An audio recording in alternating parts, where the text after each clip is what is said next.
Hey guys, how's it going? And welcome back to the channel. Now today we are going to be answering the big ultimate question. Should you get a Tegu lizard or an Ackie monitor? It's a head-to-head Tegu versus Ackie. Which one is the better pet? And to answer that question today, we'll be talking about the big categories on either side, and that's going to be the personality of the animals, how their care goes, how much they usually cost overall, and then lastly, the experience level I believe you should have before getting one. And here with me today, I got Bob, our little sidekick. He's gonna be helping us out with this video and maybe other videos. Unless he poops on me, then he won't be in any more videos. But with all that being said, you know what, Bob? Take it away. What do we say? What do we say before we start the video? Yeah.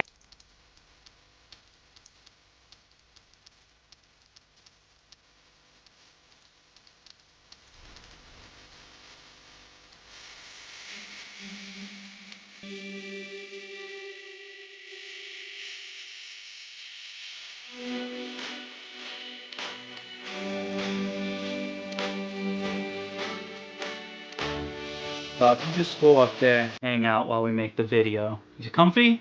Alright, cool, let's get this video started. So kicking off, let's start with the Ackie monitor. Now, as far as the personality goes for the Ackie monitor, I gotta give them a pretty good rating. Although when little, they can be a little bit skittish and a little bit more on the shy side versus Tegu. They definitely grow out of that as adults and they can really make amazing pets. Now, the only negative thing I really give to the Ackie monitor versus the Tegu's effect is they are a lot more active of an animal. They're gonna be moving around a lot more. They wanna go explore a lot more active, moving around, things like that, versus the Tegu that seems to be a little bit more on the sluggish side. So I guess it really is a open choice or up to the individual consumer. Do you want a more active lizard or more, active personality out of an animal, or do you want something that's a little bit more calm and moves a little bit more slowly? But moving on, let's get into the Tegu. Now the personality of the Tegu is by far just 10 out of 10. The Tegu lizard has an incredible personality. Now, don't let my Tegu fool you. By God, I have the, I guess what you would call bad lemon out of the bunch. Tegus do not act like my Tegu does. Most of the times when you're gonna talk about Tegus or the personality of Tegus, you're gonna get a really friendly animal that tames down pretty fast, pretty easily. You can usually tame him down within a week or two, especially with mine, before he became just a raging dick of an animal. Tegu lizards, they're really awesome. They're super friendly, personable. They like just crawling around. They're not as exploring and active as the Ackie monitors, so if that's what you're into, I would avoid that. However, with Tegus, I mean, that is a 4-foot lizard you can chill on the couch with, and it is not just gonna run away immediately. They usually just chill out, lick, go like, and that's the Tegu personality right there for ya. How's it going up there, Bob? You hanging in? You having a good time? Good to hear. Next topic on this list, we're heading into number 2, the overall care of the animal and how... Boop. The care of the animal, that's what we're talking about. When it comes to the care of the animal, I really think it's kind of a head-to-head. I'm almost a tie between the two. While each one of them have different care, I do believe the difficulty of them is the same while they are a little bit different. Ackie monitors needing a little bit lower of humidity while retaining a pretty high basking point. However, they do need a pretty big depth of substrate. Of course, having that humidity retention down in the substrate in order to have proper humidity, getting all that good tail sheds, toe sheds, things like that. We don't want to need stuck sheds with Ackies. However, going into the Tegu, you're going to need a lot more humidity, bigger variation of diet. Tegus, of course, omnivores, you're going to need a different selection of plants, fruits, different kinds of meats, rodents, insects, everything like that, while the diet with Ackies is going to be a little bit easier, pertaining mostly of a staple of a variety of insects. So with all that in hand, I do believe the Ackie is a little bit easier to take care of versus a Tegu lizard. But hey, we still got plenty of topics to go over, and that's going to bring us to number 1, or 3, not 1, comparing the cost of ownership between the Ackie monitor and the Tegu lizard. Now, honestly, it's a pretty hands-down situation with this one. The Ackie monitors are going to take it. It's definitely a lot cheaper to take care of an Ackie monitor versus a Tegu. Number 1, the enclosure of 4x2 is going to run you a lot cheaper than the Tegu's 8x4. Pretty much, it needs the substrates. There's a topsoil placed in mix in most cases. That's going to run you a couple of bucks. blocks, some decorations in there. And then the insects. The insects, while being a little bit costly, really isn't as much to when you're comparing it to veggies, fruits, meats, rodents that a tegu would eat. The lighting's pretty much the same. Both require UVB, both need the basking lights. It's really the fact of going from a 4x2 to doubling that as an 8x4, and then of course the large amount of produce you're going to need to feed a tegu's diet versus the Ackie monitor's diet that really is going to bring the Ackie monitor getting the point of a cheaper cost to own. And alright folks, now we are heading down to the last category at hand. We went through the personality of the animals, the care of the animals, the overall cost or the cost of ownership, and now we are at number 4, the recommended experience I believe you should have before owning either of these reptiles. And again, the Ackie monitor is gonna win the point on this. I think the Ackie monitor, or I believe as far as the experience goes, it's a lot easier to take care of an Ackie monitor than it is a tegu lizard.